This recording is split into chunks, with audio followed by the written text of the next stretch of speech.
Welcome to NARAL's The Morning After. Each Thursday, our podcast brings you the latest on reproductive health care, progressive politics, and the fight to keep abortion safe and legal. NARAL's The Morning After is a production of NARAL Pro-Choice Ohio. Find us on Facebook, Twitter, and Instagram at ProChoiceOH.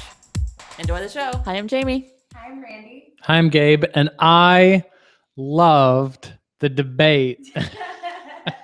I loved half of the debate. Well, no, like a third of the debate. Didn't they say that she talked about a third of the time? Like the other 2/3 could have just gone away.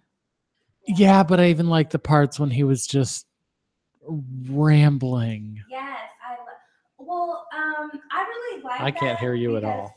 You need to actually. Oh, because her microphone's not on. There we go. Sorry. There we go. Technical difficulties because I don't know what I'm doing. Okay. No, I was gonna say, like a lot of people are like mad at Lester Holt for letting him ramble on like that. They're like, oh, he should have stopped him and told him to stop interrupting. But I'm like, I'm happy he did that because it let Trump, do what he does and look like an idiot. So I'm really happy that he just let them, like he just asked questions and then let them go on about it. I mean, I think that's the whole point. Yeah. Well, in a normal debate, in a normal year, it wouldn't have been. Had this been Bush Kerry in 2004 and they were just blah, blah, blah, blah, blah, going after people would have been, I think legitimate in saying, hey, this debate needed more moderation. Yeah. And Lester Holt got a lot of criticism for staying out. But I mean, holy shit, this was like an entire different, normally a presidential debate, it's like, it's like Hamilton and Burr with the duel and they come out and they have their seconds and they say the rules. I mean, this was like an MMA cage fight and she kicked his ass. Yeah. And, just let him go on. The best part was the split screen because usually like the rules of the debate are like that you only focus in on the person who's speaking at that time because it kind of gives the other candidate a break. I mean, when you're on camera for 90 minutes straight, at some point you're going to make a weird face. Right. But and it took Donald Trump about 30 seconds to make his first weird face. Yes. But you could just tell when she was getting under his skin. I want to play poker with Donald Trump because the man has no poker face. Wrong. Please stop. No, actually keep going. Please proceed. Please proceed. He was, but I agree that he, like the first part, he did sound, like I said, I felt he would be a mix. And at least for the first 30 minutes, he was a mix because trade, I think I agree that is like his thing, like that he's taking that on. And now he's like, I'm the guy to talk about, even though he shipped all of his jobs overseas. But anyway. And traded with Cuba when it was illegal to do so. I mean, hello. Exactly. So he's not ethical, but he should know what he's talking about. And when he talks about it, just to be honest, he sounds better than she does talking about it because I feel like she really didn't feel like she could really back up NAFTA. I guess the way that you would want her to. So, but at the same time, that's still your husband put NAFTA in place. Yeah, like, it wasn't what her. The hell is it on her then? Like, she was the first lady and they're married. George H.W. Bush was the first person to sign up for NAFTA. So it wasn't his, it was the first one at that. Yeah, it was a renewal of NAFTA. But like the whole, like the shit your husband did, you're responsible for. I mean, some of it, yes, like the prison stuff and those kind of things do fall on her because she actually did help and put in place a lot of those criminal justice pieces that are now causing all kinds of bad a lot things. Of people did. I think the CBC endorsed it at the time. Like I feel like a lot of people just felt like it was a really bad time, which it was. So they mistakenly, obviously. Yeah. Right. So that stuff falls on Hillary too, because she was part of implementing that stuff. But like just randomly blaming Hillary Clinton for shit that her husband did while president is not. No, you can't blame her for everything. And she said, I think I'm going to get blamed for everything. And he said, why not? Yeah, exactly. That was amazing. Well, and it was like we talked about it on Monday, you know, how like the sexism piece like really just hits you, and it did. I mean, so many of those things are things every woman has experienced when in a similar situation. I mean, we've never been in a presidential debate, but have been in conversations or in contentious meetings or those kinds of things where that kind of shit has happened. Like, oh, yep, I'm gonna get blamed for everything today. Great. Or you know, are you just talking over me? Like, won't let me get a word out. It's interrupted 70 times in 90 minutes. Yeah. And held her poise through the entire hour and a half. I mean, there was one point like way at the end where she started to just slightly, you could kind of see her scowl when something, I don't even remember what it was, but I was like, oh, don't lose it. And she just sucked it back up and held tight. I mean, between that and the Benghazi hearing that, you know, we talked about, the amount of just personal physical restraint that she's been able to exert when people are saying, you know, things that are, you know, in terms of, you know, professionally incorrect, lobbing these accusations, and then just incredibly insensitively personal attacks that people lob at her. And I mean, every single one of them, she just, you know, calm, cool, collected, knows exactly how to do that. And it totally threw Trump off. And, you know, there was some point where he was getting ready to hit her. It was on emails. And he starts to throw this punch on emails. And I was sitting there watching with my wife, and she starts cracking up and pointed out that he's so narcissistic that he starts lobbing about emails, which even though, okay, we're all so incredibly tired about hearing about it, and it's not really relevant, blah, blah, blah. He was actually making the argument in a point where she was, you know, she was going to look bad if he continued. And he said, emails.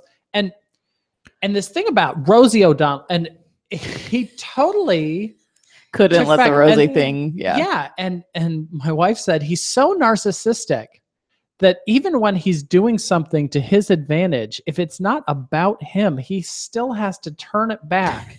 And he totally threw away his entire attack and changed the subject midway through his point to play defense about something that was about him. He can't talk about a subject that's not Donald Trump. That was his undoing. Yeah. He's so weird in so many ways. Yeah. I thought it was painful for me. I'll be honest, it was painful for me watching both of them talk about race. Because neither one of them said the words police brutality at any point in time. And they both talked about, you know, getting, which I agree, we should have gun control, but they were talking about, you know, getting guns out. And of course, Donald Trump's talking about law and order. And then they start to talk about President Obama's birth certificate. And he's like, what do you have to say? He's like, I say nothing. And I'm like, and that's why you're not going to get, that's why no Black and brown people are voting for you, because you have nothing to say to us. Like, right. That was just, it was just painful all around. I thought there was a moment that I thought was good in the discussion on race, where they were asked if police have an inherent bias against Black people. And she said, not only do police have it, we all have it. Yeah, I thought her answer on that. Good acknowledgement. Otherwise, I feel it wasn't as, you know, full of a discussion as it really should have been in this year. No. But I thought at that one point she had a really nice, solid answer there. Is that to give them credit, though? I don't know. Well, not to give them credit, but I guess to give a reality check to the situation, is that it was two elderly white people talking about race to an audience of elderly white people who probably don't want to talk about race. And that's how they're going to talk about it. So with a Black guy moderating who was told not to get in the way. Exactly. So and boy. And the point where he started fact checking, it was like an hour into it. It was on Stop and Frisk, where he he couldn't let it go. Could not let it go. And I'm like, I don't think it's a coincidence that the Black moderator, the first time he's opening his mouth to fact check, is on Stop and Frisk. Because he was totally lying, saying that it wasn't deemed unconscious, but it literally just happened. That it was deemed but no, it's great. It really works. Like we're gonna do this. He was wrong, and then people that work for like the New York City Police Department union start tweeting about how Trump's wrong about this, and they're fact checking. Did you see NPR's fact check? I didn't watch it, but I need to go back and check it out. They did a really good one. Like they kept updating it. Like it was live. So after they got through with like the first section, the economy and everything, then they just went back in and was like, well, so-and-so said this, but this is what really happened. And this was partly true, where these are just, it was just a good, like, okay, live time action. Right. These really are what the facts are. Yeah. Right. Which of course Donald Trump doesn't care about it, because apparently Donald Trump, according to him and all of the very unscientific polls online, he won by like ridiculous margins. And did you see? I watched yesterday on Chuck Todd's show, and he was talking to a guy. Yes, and he was like, "You know, right? That these are it wasn't his show. It was someone else showing video later. But anyway, he was like, these are fan polls. You already realize they're not scientific. You can refresh and vote again. And so all of his supporters have gone on there and said that, Trump won the debate. But the guy was still like, no. But no, he won. He won the polls. He won all the polls. All the polls. Won all the polls by bigly. He bigly won all the polls. Exactly. Let's use all. That was. But on the race thing too, I think the other piece that really struck me was Donald Trump's interpretation of Black community. Yes, that you're living in hell every time. You're living in hell, and me as the white savior is the only one who's going to get you out of that hell. Says the guy who's been prosecuted for racial real estate profiles. Yes. And he was like, that's actively just harmed Black communities. Exactly. It's housing. That's just a thing that happens, and we admitted zero guilt, and we just paid a fine. Like, but I'm glad that Hillary came back and was like, wow, you really paint a dire picture of the Black community, when actually we have a lot to be proud of. And I'm like, exactly. It's like, not everybody is living in a hellhole ghetto and is uneducated. Like, hello, Black women are the most educated group in the United States, demographically wise. We get the most master's degrees and PhDs. But no, we're living in a hellhole, and we need him to come. Yeah. And I was just like, so it was so funny, but so terrible when he was like, I believe that in this last little while, I've developed a great relationship with the African American community. I was like, are you serious right now? Yes, you hear and I'm so glad she was like, well, just listen to what you just heard. Yeah. Did you hear what you just heard? In this last little while, I've developed a great relationship with them. Such a great relationship that all of his African American events are packed with white audiences. Yes. Exactly. Well, we got to give Hillary the That's What She Said award. She talked about Trump accused her. I think he was trying to attack her on pneumonia. And she turned it around and said, you know what? I took some time. I prepared for the debate. She said, I also prepared to be president. Yeah. Boom. And that was great. And she got attacked after the debate. She was over-prepared. I'm like, that's not a thing. You know what? If the New York Yankees go out and win a game, no one says they practice too much. Exactly. You know why? What are the New York Yankees made up of? White men. Not white men. Men. Oh yeah, they got a lot of the only people who ever get criticized for being overprepared are women. I mean, it's right. Yeah. So I mean, nobody's going to look at the Marines after a battle that they've won and said, "Well, you guys overprepared." Over preparation is not a thing. It would be if it was distracting from all of your other duties, which he obviously didn't prepare at all, and he looked terrible. Right. And it's for just president. Like he literally physically looked like. Well, I'm sure y'all heard of what Howard Dean said about him being on cocaine, which is allegedly, we don't know. But I'll say his eyes were very red, and he was sniffing a whole lot. It's allegedly a really fine theory. But not where Howard Dean should have gone, by the way. I mean, that was just stupid and ridiculous. I mean, it just totally switched the debate to Howard Dean's accusing Trump of doing cocaine. I mean, and I didn't mind it. I think I thought it was hilarious because it's still like allegedly, and nobody really cares. It's just funny, but I mean, his eyes were really red, and he kept sniffing a lot. Care. Like he was so Oh, well, true. He shouldn't be on. You're running for president. This is the point where, you know, we need to drug test these people. Yeah, you know what? That's fine. Yeah. If you're going to be going down to the situation room. Cocaine? I don't know. Yeah. I guess Donald Trump. Cocaine, I mean, it seems like a rich person's party drug. So. Yeah. And running for president, I'd way out of bounds. Yeah. He's going to get nuclear codes. Yeah. Let's drug test him. Have we ever done that before? No, and I think we should. There's so many calls for drug testing. If they're going to get Medicaid dollars and welfare money, if you're going to run the Army and the Air Force and the Navy, let's have some drug testing. We should. But the problem is that's the same stupid shit that we got pissed off that the right wing did when Hillary had pneumonia. Oh, she's dying of MS or epilepsy or blah. Take after Howard Dean. You know, like that's just stupid shit. But then she produced medical records. That didn't shut them up, and they kept going and they kept going, and we kept yelling about it. If we're gonna yell about it on our side, we need to not do it on our side too. I mean, and that's just my 2 cents on it. Yeah, I think accusations as to somebody's medical situation and, you know, drug use are. I sniff a lot too, and it's not because I use cocaine, and my eyes are probably really red today because I've worked like 4 14-hour days this week. And so, like, you know, he's a 70-year-old dude running for president. He's probably a little tired and run down. Yeah. So, like, let's just like not go all the way crazy, because I mean there are a million reasons to attack Donald Trump, and that's just not one of them. You know what is the walk of shame this week. There we go.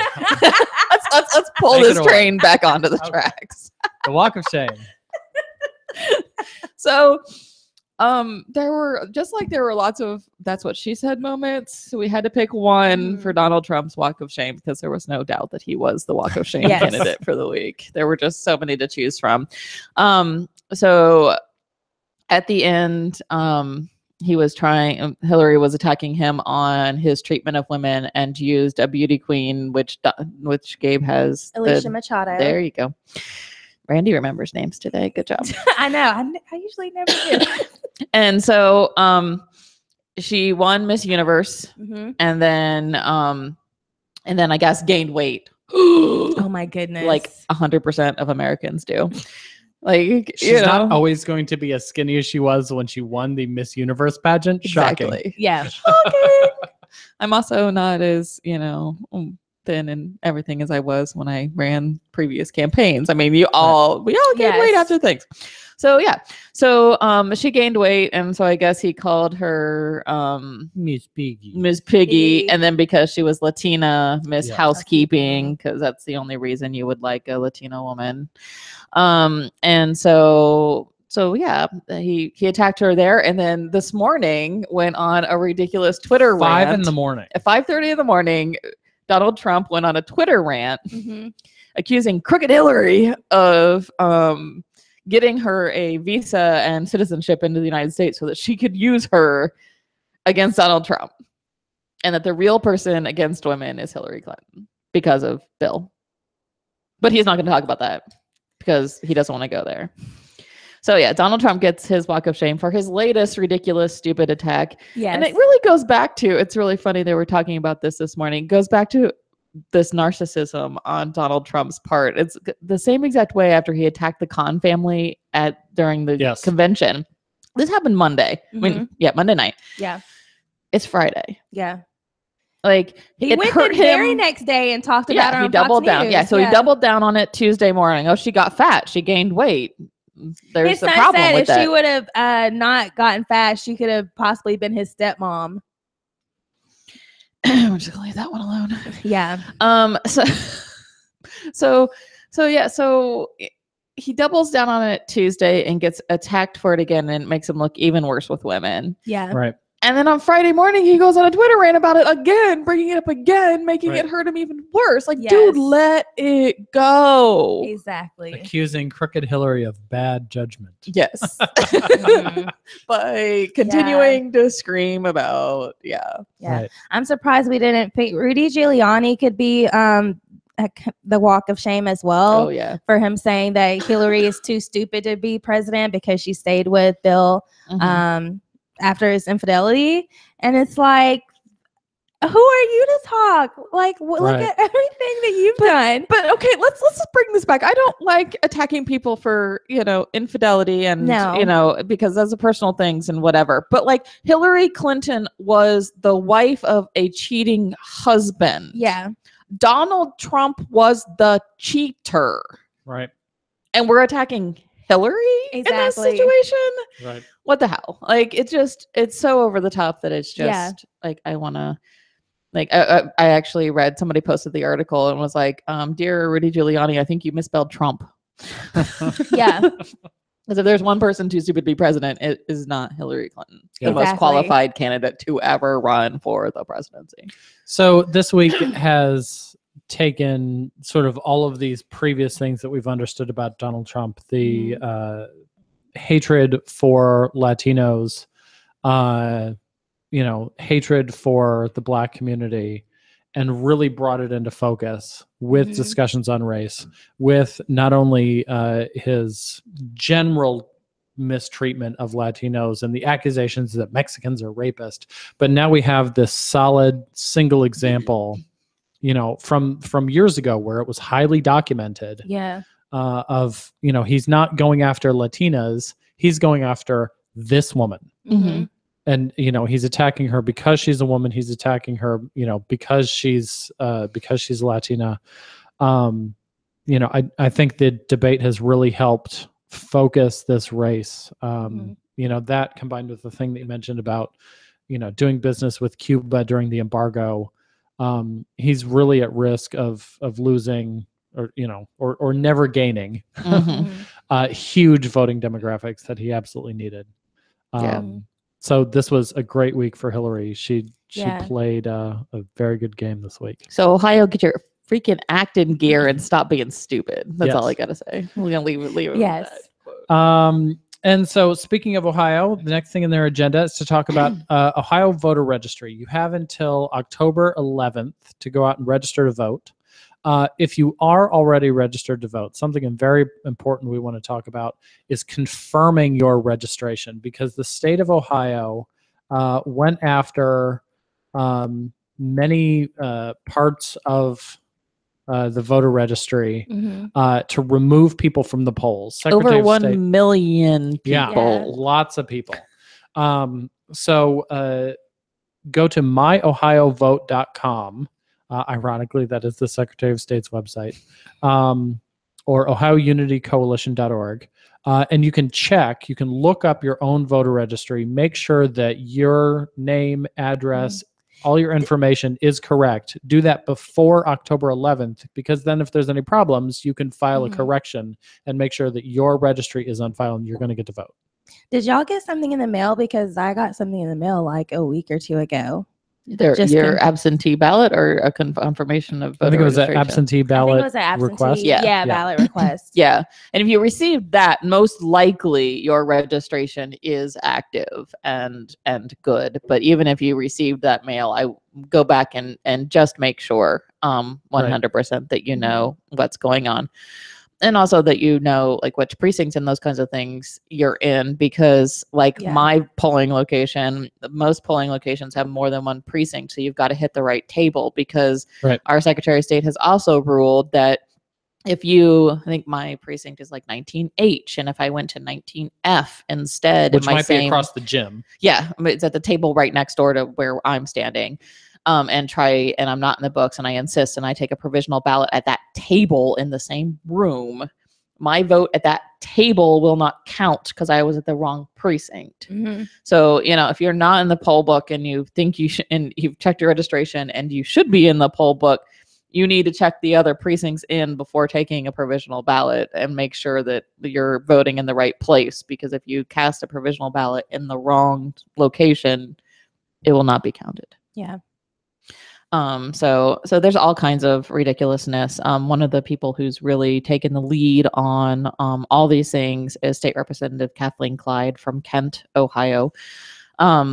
she is fabulous and amazing, has been fighting all of this voter registration, purging, and those kinds of things.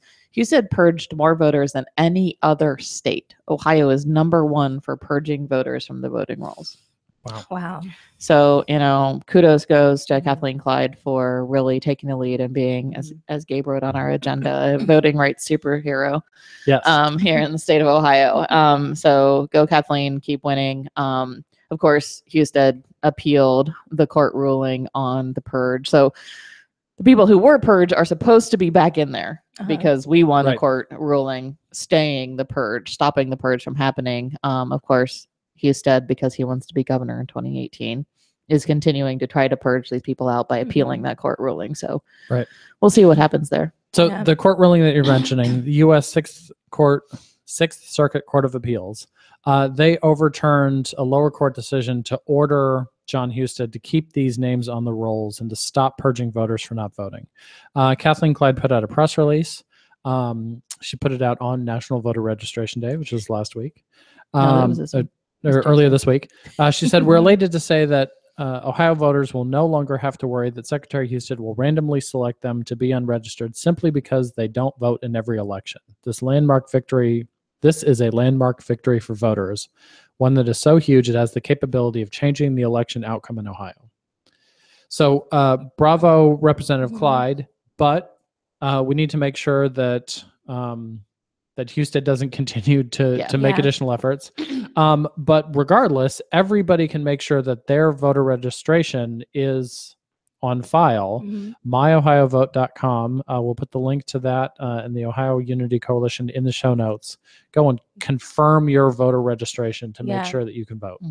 I think that's good. I'm glad they stopped the purge. But I also read that possibly Ohio this year, that Hillary might not need Ohio to win. I know, but I still want Ohio to go for Hillary. No, because, I still want it to as well.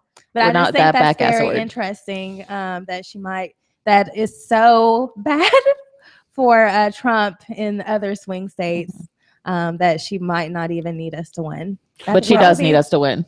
And Ted Strickland needs us. Yes, and Ted Strickland needs us and all of our Democrats down the ticket and everything else. So still vote, everyone. Yes. No, I'm not telling people not to vote. But that's what people hear when you say. Oh, okay. No, you should still vote. She still needs us. And come on, people. I do not live in a state that would elect Donald Trump. I refuse to believe that.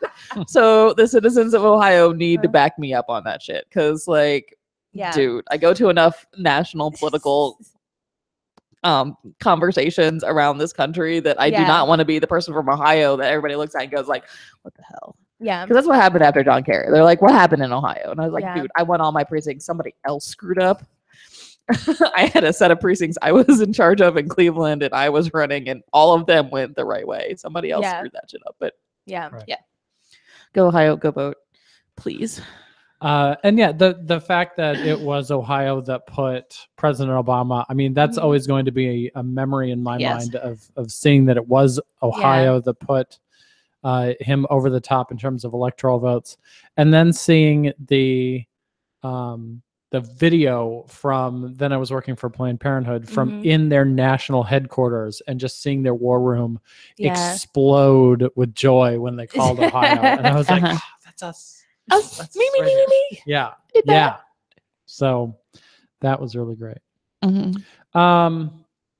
And Ohioans are getting new encouragement to vote for Hillary that they've never gotten before.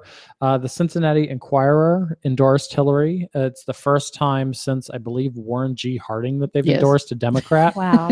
Which means that they didn't endorse President Obama either time, but now they like Hillary. They said, our country needs calm, thoughtful leadership to deal with the challenges we face at home and abroad. We need a leader who will bring out the best in all Americans, not the worst. That's why there's only one choice when we elect a president in November, Hillary Clinton. Yes. Pretty cool. Yeah, at least they had a backbone, unlike USA Today. Like, seriously, like the first time you ever weighed in to a political endorsement and your endorsement is don't vote for Trump. Yeah. Like, Especially after this week, when the Libertarian candidate couldn't even freaking name another world leader.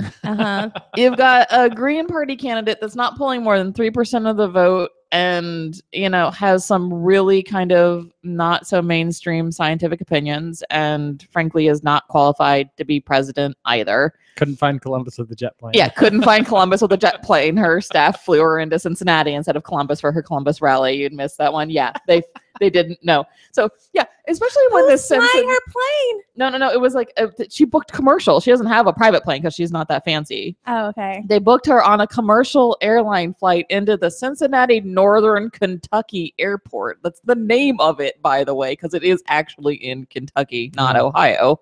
So they actually flew her into Kentucky for a rally in Columbus, Ohio. Yeah, she was 2 hours late because they had to drive her from Cincinnati to Ohio because they couldn't book it right. So yeah. Wow. So, dear USA Today, if you think Donald Trump isn't qualified, you've got to think that Jill Stein and Gideon Johnson are also not qualified. Therefore, there's only one other person who is. Yeah. Right. So don't do the lame, ridiculous, spineless move of just saying don't vote for Donald Trump. You've got to actually endorse Hillary Clinton to get props. They endorsed against Donald Trump. They said from the day he declared his candidacy 15 months ago through this week's first presidential debate, Trump has demonstrated repeatedly that he lacks the temperament, knowledge, steadiness, and honesty that America needs from its presidents. They didn't say vote for Hillary, but they said, the headline is Trump is unfit for the presidency. Well, I don't think endorsements and newspaper endorsements is going to move anybody anyway. It is cool that all of these people who have never endorsed a Democrat are endorsing, like the Arizona Republic. Right. They're doing it for the first time too. But again, it's cool, but I don't think nobody really cares. It's like yard signs. I think if you're an honest to God swing voter, and we always ask, who the hell are these idiots who don't know? Who are these people? I think if you're an honest to God swing voter, the USA Today, which is kind of the swing voters newspaper, does anybody really read that except when they're staying in a hotel? Who reads that newspaper when it's not delivered to your door at a hotel? Bob Evans. I always picture. Is it free? Not outside of Bob Evans. There's always a copy laying around. You're going to Bob Evans. It's Sunday morning. You're waiting in line for way too long for these shitty pancakes. And you sit there and you read the paper. That's like my visualization of your average swing voter. Okay. Sunday morning pancakes at Bob Evans, and they're going to pick up the USA Today, and they might see that, and I think that will make people think, oh, I can't vote for that guy. Yeah, I guess I'll vote for Hillary. Okay, yeah, that's true. So but I think it does something. But I agree with Jamie though that there's a lack of enthusiasm on our side right now. The people who are voting for Donald Trump, they're excited, they're definitely voting, they're his people. And then on our side, yes, we have people who are excited, but we still have a lot of people, especially young people of all races, who are not that excited. So yeah, I don't think that seeing something like that, if they were a true swing voter, that's really going to be oh, okay. Yeah. It's because they weren't going to vote for Trump anyway. So, who cares? They already are I'm already not voting for Trump. I think some of them are, though, because I think some of them are falling into that anything but Hillary kind of camp and, are justifying. You've seen it with Ted Cruz and all those people who have finally come around to endorse him. Does not include, but they were if they were already Republican anyway. I don't consider them a swing voter though, or independent voter. If they felt it's the anything but Hillary kind of camp, I can excuse these behaviors. I wasn't saying Ted Cruz is those types of people. I'm saying that the same kind of arguments, that the whole idea of, I'll just hold my nose and vote for Donald Trump because he isn't that bad. Well, yeah, he is actually. Yeah. Hillary is actually the not that bad candidate in that camp if you're really going to go vote on that kind of thing. And so the USA Today should have said that. I mean, the sentence you just read, you could have turned around. Now I'm just thinking, who is this person who's holding their nose to vote for Donald Trump is saying that he's not as bad as Hillary? Like, because he's just saying those things to get voted elected. He doesn't really believe them. I mean, we've seen quotes from those kinds of people. Like, I just don't believe that he's that racist. But I feel like those people are that are saying that are his supporters anyway. Not really. No, his supporters are like, woohoo, he's racist and so am I. No, because they interview some of his supporters and they're like, we don't like that he's talking about this beauty queen or that he's saying this other thing. Like, we're still going to support him, but we wish he would just talk about the issues. And I feel like those people, like, they were supporting him. They're going to support him anyway because they want change or whatever. Yeah. But there's still a lot of them still say who are in his camp, go to his rallies, but they still say, I don't like some of the things that he says. And I don't know. I just feel like independent people who are like, I don't like some of the things. I feel like those people are already like, he's definitely the worst out of the two of them. I don't feel like those people. No. Okay, maybe not. I don't think so. Maybe there's a few. I'm just like, really though? Okay. That seems, yeah. So the last paper we want to talk about is the Akron Beacon Journal. It's the only other paper in Ohio that's issued a presidential endorsement other than Cincinnati Enquirer. The Canton repository endorsed nobody. They actually wrote a column for the express purpose of endorsing nobody, which they did 4 years ago. So it's just their shtick, whatever. That's hilarious. Whatever. Akron Beacon Journal.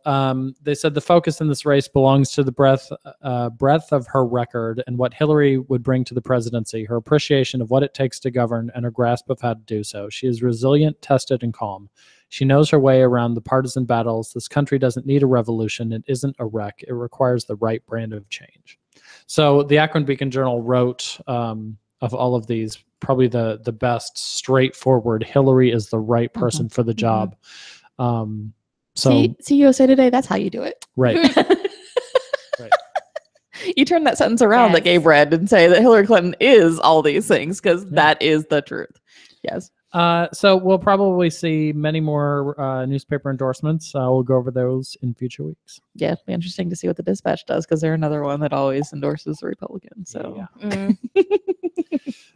so we had a fun day yesterday.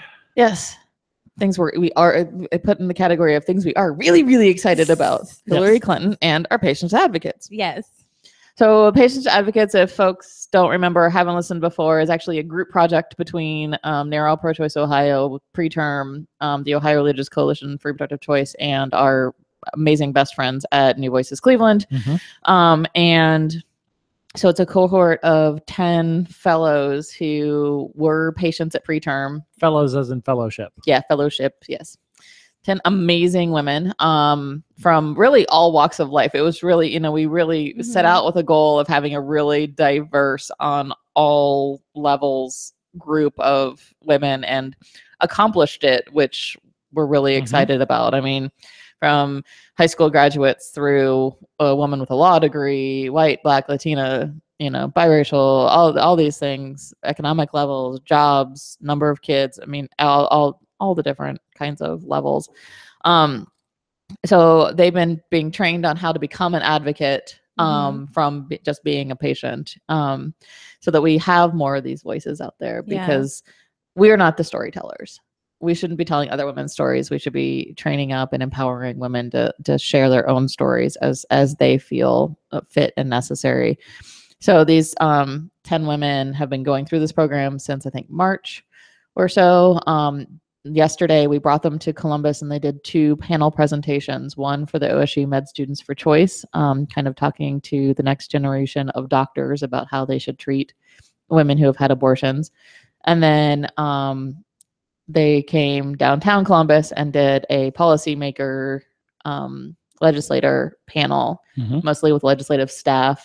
State Representative Kent Smith did come, which was awesome. And they, just really shared how laws impact them and how, because, you talk about, the building on the hill where they passed down the laws, and, we never really hear from the people who are impacted the most from them. So they were really amazing. They shared their stories. They were very open with their experiences and really told it like it is. This is how they feel as citizens of Ohio who have had abortions. What the legislature does makes them feel like fill in the blank. And it was a really good. I really enjoyed it. I think people really got a lot out of it. I do too. So hopefully we'll hear more from them. They did amazing at the concert. Oh yes. They've read the poem. They opened for Sia. Come on. They opened for Sia. Jessica Williams referred to them as an abortion supergroup.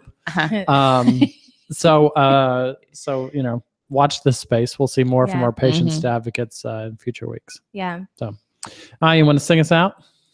Let's get it on. Okay, yes. Phone banks. It's getting closer to time. It's already, so today's September 30th. 39 days. 39 days. Oh my God. 39 days. That's very scary. It's really exciting. Can it be tomorrow? I know, really? Can it though? But yeah, so we're going to continue to phone bank to get our supporters out, let them know how important this election is. And we're going to vote in pro-choice champions like all the way down the ballot because we need to get Hillary in, but we need to also get people in who are going to help her to realize her agenda. Otherwise, this would all be for nothing if we don't also get, at least the Senate. So we need to phone bank call. We're going to be doing a postcard party in the Cincinnati area October 9th from 2 to 4. But I'll be sending out an email to people in the area so you all can come, and we'll send out postcards to our supporters also, reminding them to go out and vote. And if you're interested in doing that, you can still do that as well as you're not, close to a city, you can phone bank from home, volunteer at prochoiceohio.org, and we'll be resending out, like I said, again, an opportunity for you to sign up to come into the office to phone bank, do it from home, or host a party to remind you of all the dates. And because we've added in some more dates too, because it's really important and it's really, really, really tight in Ohio right now. Yeah. And then there's a couple other events coming up in Cleveland on October 29th. Yeah, the 29th. They're actually going to do kind of a March rally to early vote. So starting somewhere, we're still finalizing the details. Gabe will put the Facebook event in the show notes. But going from somewhere near Cleveland State, marching to the Board of Elections where early vote is happening, and then having everybody early vote. There'll be rides for people who can't walk. And then we'll be joining with our partners at America Votes for the Get Out the Vote kind of period.